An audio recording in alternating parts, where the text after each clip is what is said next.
Hi guys, it's Phil. A little unboxing for you today. It's the Ophidian Archway, a piece of Age of Sigmar specific terrain from Games Workshop. This came out a few months ago now, shortly after the release of the Age of Sigmar box game. And it's very cool. You've probably seen it in White Dwarf pretty much in every issue since Age of Sigmar hit. And yeah, so I picked this up and I thought, let's have a look at it, shall we? Okay, so what we've got is 2 smaller sprues and 1 large sprue and some instructions. So let's have a look at this large one first, see what we've got.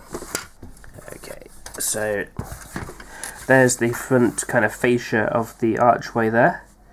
And you've got a floor piece there which can be mounted somewhere as an upper level, and this is kind of essentially the base that keeps it flat on the surface you put it on. So let's have a look at the detail. So you've got sort of banners and stuff on the path there, some aged stonework, and then you've got the actual Ophidian archway there. The plastic does definitely feel different to the usual GW plastic. It's that cheapo terrain plastic that doesn't seem to hold quite as much detail as the regular plastic kits, and I think you can probably get that if you look at the actual thing.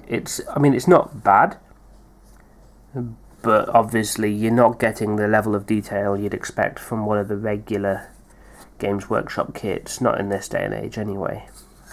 Okay, so let's have a look at the back. So you've got some more kind of relief artwork in there. You've got some bits where the plaster's come away, you can see the bricks through it. This is the level where you mount the extra kind of pathway. You've got like an eagle there, and some more crumbling brickwork at the top. Okay, and on the pathway there, you've got this kind of coiling snake design, which looks really cool. That's got some quite nice detail on it with the scales. That's not bad. Again, it's not quite up to the standard of the regular standard kits, but as a terrain piece it's very nice. I mean, it's quite weighty, even this sprue, that's quite thick plastic there, and I'm quite pleased that it doesn't look like it requires a heck of a lot of assembly from there. Let's have a look at another sprue here. Let's have a look at this one. So this one's got the kind of connecting walls. So you've got this one here with this nice kind of, is it like a chimera design going on there? That looks like it's a bit like the Celestant Prime with Gal Miraz and the Scepter, but without the weapons. I wonder if that's the guy who became the Celestant Prime being raised up. You got these kind of like bull heads there, which I presume are like the chaos elements there. And then you've got odd bits there again for the floors, and there with some rubble. Yep. And you got this cool dragony thing going on there.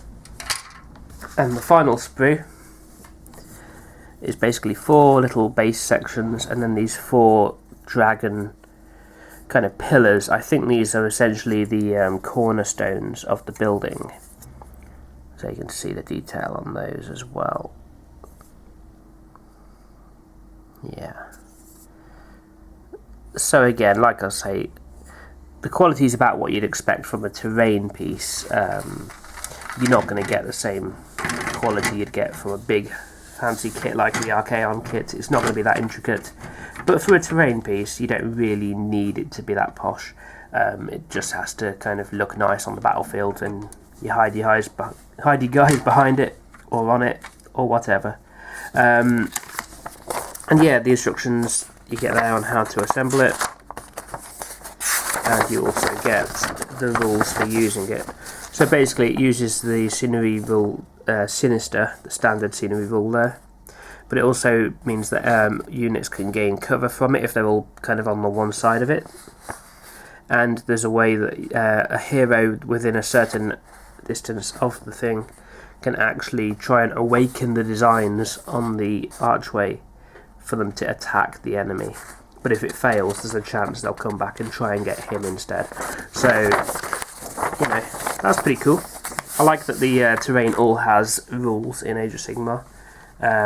I'd like to get some of the realm gates next, but we'll see about that. Anyway, yeah, that's the Ophidian Archway. Let me know what you think, and see you in the next video. Bye! Okay guys, so I've assembled this thing, and I've also primed it. What I will say is I'm going to have to slightly revise my opinion on this, because assembling it was a right pain in the arse. Nothing seems to really fit together very well. I mean, obviously, got the old blade on it, took off all the mould lines, all the kind of gate bits and all that business, but it just doesn't go together very well. It's sort of, you know, bits line up here but not there, and you get these huge gaps. I mean, it sort of like connects fine at the bottom there, and then you get this huge gap here, and it's all like, yeah. I'm really quite disappointed, to be honest, because the design of it is nice. It's a nice looking piece of terrain, but the quality and the fit is shocking. It is really, really bad. So I'll have to be really honest. If this was up to scratch quality wise and it all fit together nicely, you know, I'd give it a perfect score, because I think the actual design work that's gone into coming up with it, you know, someone's obviously spent a lot of time making this as an idea, which is good, you know, that's fine. But the execution of it, from the low quality plastic, the slightly iffy detailing on the actual quality of it, and then lastly just the fit of the kit, it's really, really disappointed me, to be honest. I will paint this up and get it on the table just because I've got it now, but I'll be honest with you, I'm not going to buy any more of this Age of Sigmar terrain unless I hear about a noticeable improvement in the quality.